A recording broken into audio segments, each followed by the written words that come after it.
Bismillahirrahmanirrahim. Assalamualaikum warahmatullahi wabarakatuh. Pada kesempatan kali ini, saya akan menyampaikan tugas satu studi kooperatif pendidikan dasar di berbagai negara.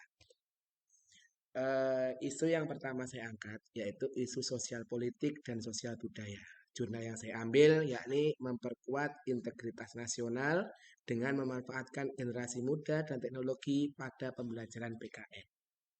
Jurnal ini ditulis oleh Rifki Haidasahi dan Fatma Ulfatun Najiha. Jurnal ini diterbitkan oleh Jurnal Pendidikan Ilmu Pengetahuan Sosial tahun 2023 Universitas Pasundan, terakreditasi Sinta 5. Adapun metode studi yang dipakai adalah studi literatur kualitatif.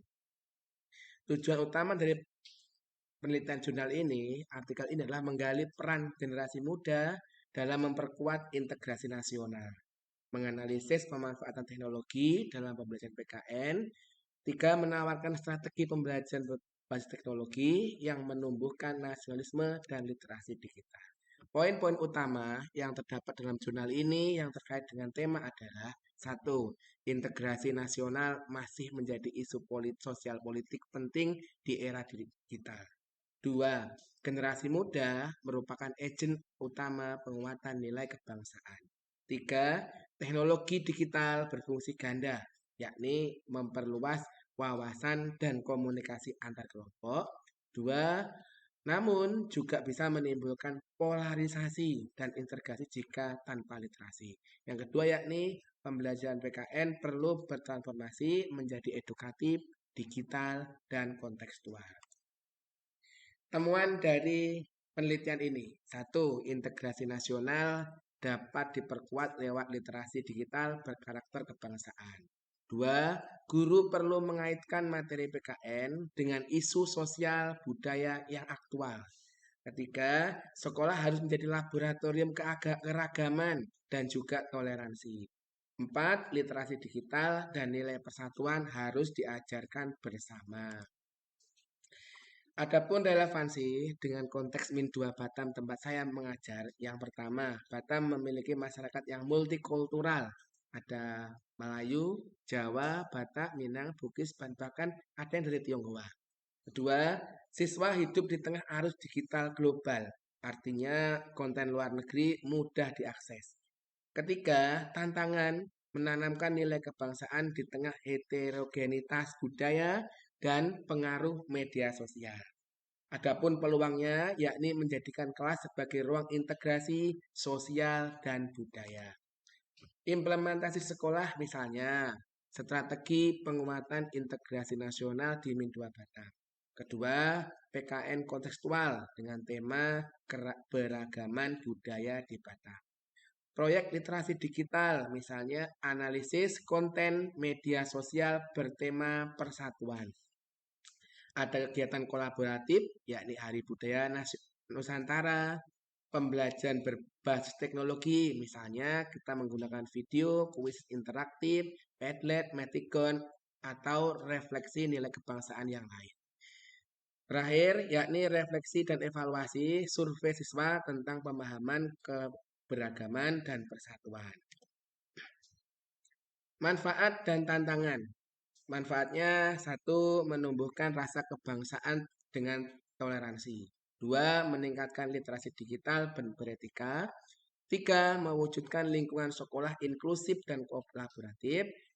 Adapun tantangannya yakni perbedaan antar latar belakang siswa, kesenjangan akses digital, pengaruh negatif media sosial, dan keterbatasan guru dalam mengintegrasikan teknologi dan nilai-nilai kebangsaan.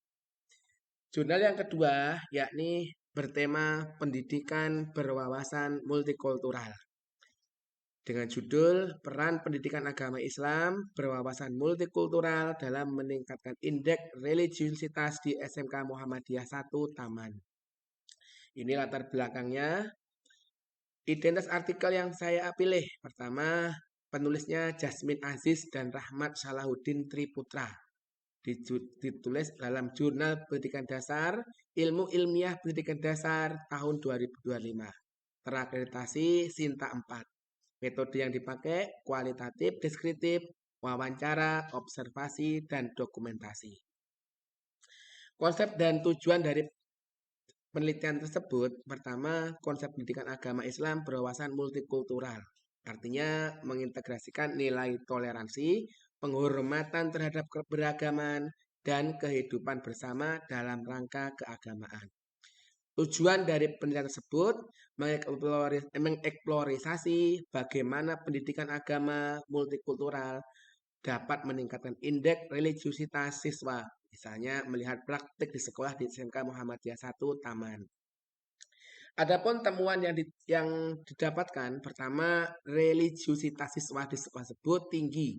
Skornya antara rata-rata 8,7 per 10 dalam skala 10. Dua, implementasi yang efektif meliputi materi pendidikan agama Islam yang kontekstual dan multikultural. Pembiasaan keagamaan rutin, teladan guru, dan aturan kelas bersama. Ketiga, religiusitas tidak hanya ritual ibadah, tapi juga sikap sosial, misalnya toleransi, kepatuhan, dan kerjasama.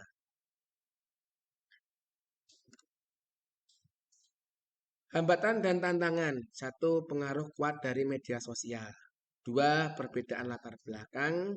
Dan yang ketiga adalah inkonsistensi perilaku di luar sekolah. Relevansi dengan Min 2 Batam tempat saya mengajar. Yang pertama, Min 2 Batam berada di lingkungan yang sangat multikultural, baik etnis maupun dari suku dan keragaman yang lainnya.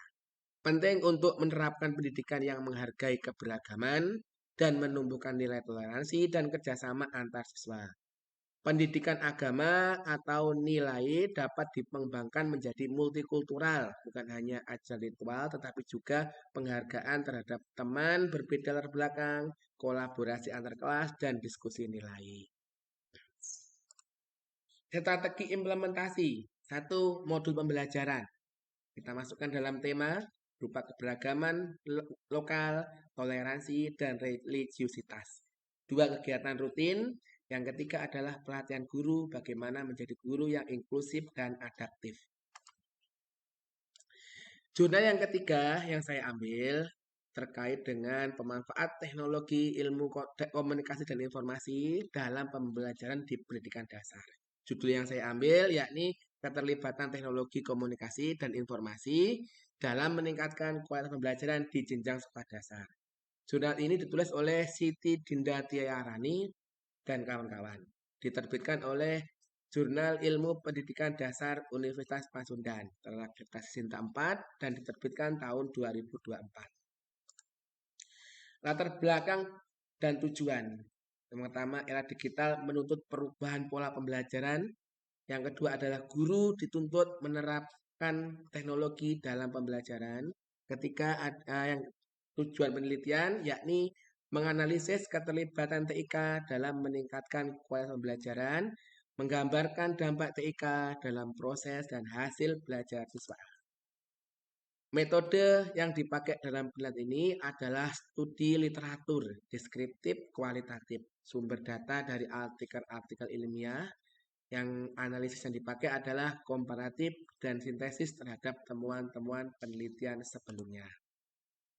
Poin penting yang akan saya bahas. Pertama, transformasi pembelajaran TIK mengubah model tradisional menjadi pembelajaran interaktif dan kolaboratif. Yang kedua adalah peran aktif TIK ini dapat meningkatkan partisipasi, kreativitas, dan kolaborasi antar sesama. Ketiga, peningkatan kualitas belajar. Hasil belajar lebih baik ketika media digital digunakan secara tepat. Kesiapan guru dan infrastruktur mendukung keberhasilan implementasi TIK bergantung pada kemampuan guru dan fasilitas dari sekolah. Implikasi penelitian. Guru perlu mengintegrasikan TIK dalam desain pembelajaran harian. Sekolah perlu menyediakan sarana digital. Diperlukan juga pelatihan literasi digital khususnya baris guru sekolah dasar. Terus TIK bukan sekedar alat bantu, tapi strategi utama pembelajaran di abad 21. Dalam konteks Min 2 Batam, pertama kondisi sekolah berada di wilayah perkotaan dengan akses teknologi relatif baik. Sebagian guru sudah memanfaatkan media digital namun belum merata. Siswa sudah terbiasa dengan perangkat digital di rumah. Namun ada permasalahan, belum semua guru memiliki keterampilan TIK yang memadai. Infrastruktur masih terbatas di beberapa kelas. Penerapan di Min 2 Batam. Pertama, integrasi TIK dalam pembelajaran. Misalkan kita gunakan video interaktif, quiz online, platform edukatif seperti Wordwall, Matik atau Matikon. Pelatihan guru internal, ya berupa workshop pembuatan media digital dan penggunaan aplikasi pembelajaran.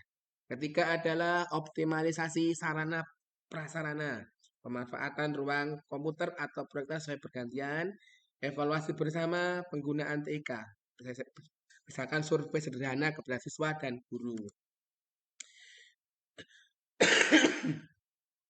Analisis jurnal yang keempat, yakni analisis jurnal yang berindeks internasional Scopus, Art and Culture as National Competitive Advantage in Indonesia, a Systematic Literature Review.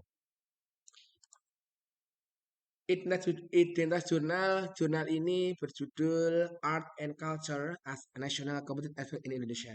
Ini ditulis oleh Sigit Pramono dan kawan-kawan, diterbitkan oleh Discovery Sustainability, oleh Trindex Scopus Q2, diterbitkan oleh Universitas Indonesia. Metode yang dipakai adalah Semantic Literature Review, diterbitkan tahun 2025. Latar belakang seni dan budaya memiliki peran strategis dalam memperkuat identitas nasional. Indonesia memiliki 1.340 etnis dan lebih dari 700 bahasa. Ini menjadikannya laboratorium multikultural di dunia. Namun, kekayaan budaya belum sepenuhnya dimanfaatkan sebagai daya saing nasional. Oleh karena itu perlu kajian sistematis untuk memahami potensi seni, budaya, dan penggunaan berkelanjutan dan diplomasi global.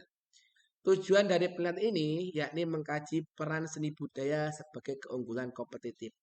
2. Mengidentifikasi faktor internal dan eksternal yang mendukung kekuatan budaya.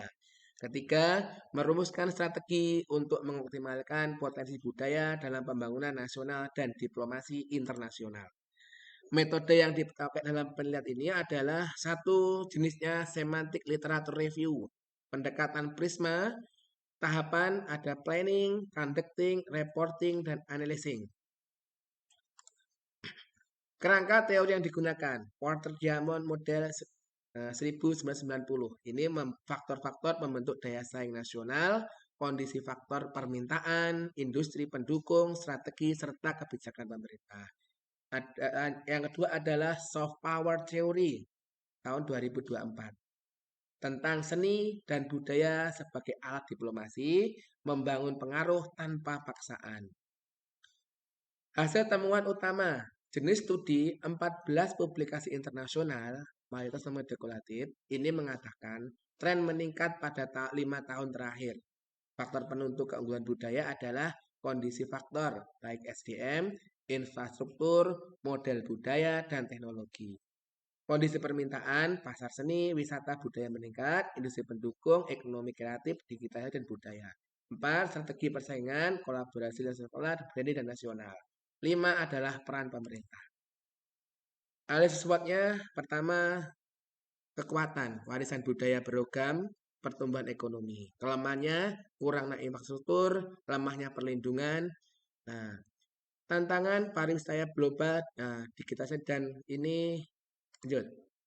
Kesimpulan, seni dan budaya merupakan sumber daya strategis nasional yang dapat meningkatkan daya saing dan citra Indonesia. Keberhasilan memerlukan sinergi antara pemerintah, swasta, akademisi, dan masyarakat. Kolaborasi lintas sektoral sangat penting untuk menjadikan budaya sebagai soft power diplomasi Indonesia di dunia internasional. Adapun implikasi dibagi dunia pendidikan dasar, Min 2 Batam. Misalnya, pendidikan dasar menjadi fondasi pembentukan identitas budaya dan toleransi multikultural. Guru dapat mengintegrasikan berdua proyek tematik berbasis budaya lokal, pembelajaran berbasis TIK, dan kolaborasi seni dan IPS untuk menumbuhkan bangga budaya bangsa. relevan dengan semangat profil pelajar Pancasila, yakni berkebenaan global dan kreatif. Demikian tugas satu yang dapat saya paparkan. Kurang lebihnya mohon maaf. Billahi taufiq wal hidayah. Assalamualaikum warahmatullahi wabarakatuh.